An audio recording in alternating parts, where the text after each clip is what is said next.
In this lesson, we are going to look into the uses and usefulness of dimensional analysis, which is also known as factor label method. So dimensional analysis is one of those things I would consider a skill. I've solved many problems in the sciences, sometimes just jumping straight into using dimensional analysis. Once you become good at it, it can help you in many cases and will become your go-to method at solving difficult problems in the sciences. So what is dimensional analysis exactly? The essence of it is this: using conversion factors to find the answer to a problem. A conversion factor will show two equal quantities expressed in different units of measurement.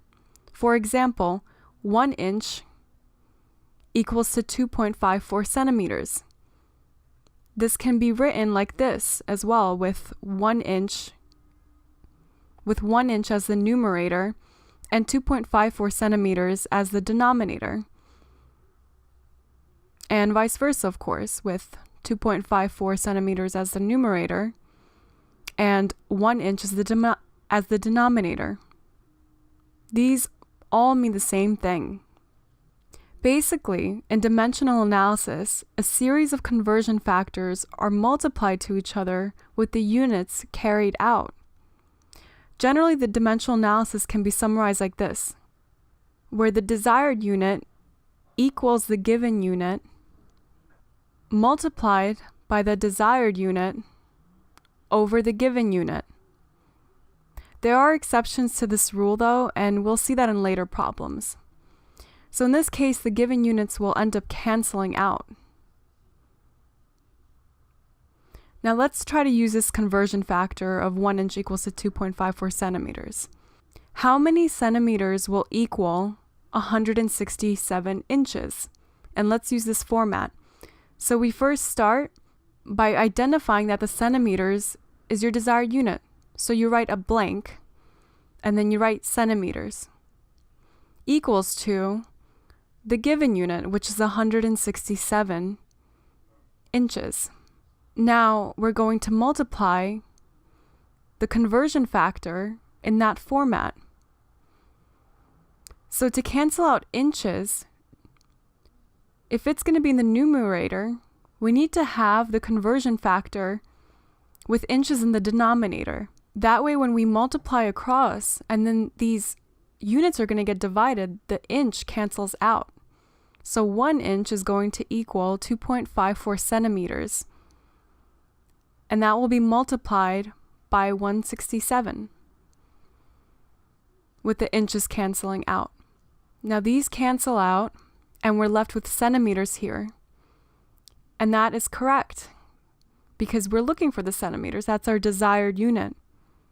Now when we multiply 167 by 2.54, we're going to get 424.18. But we have to make sure that our significant figures are being accounted for. So in this case, we have 3 sig figs. So that means our answer has to be in 3 sig figs, and it's going to be 424 centimeters in this case.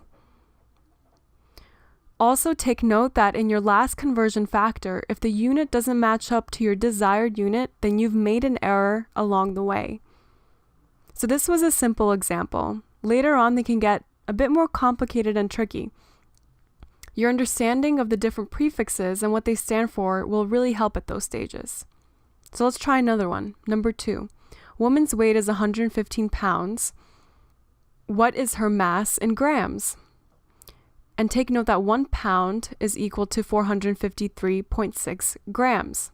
So that's our conversion factor. Now again, what is going to be our desired unit?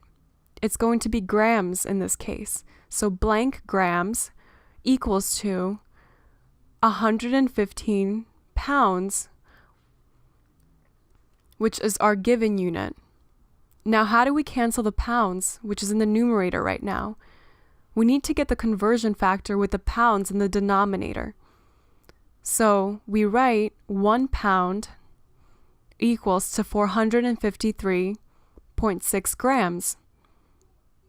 Now these pounds are going to cancel out and we're left with the grams.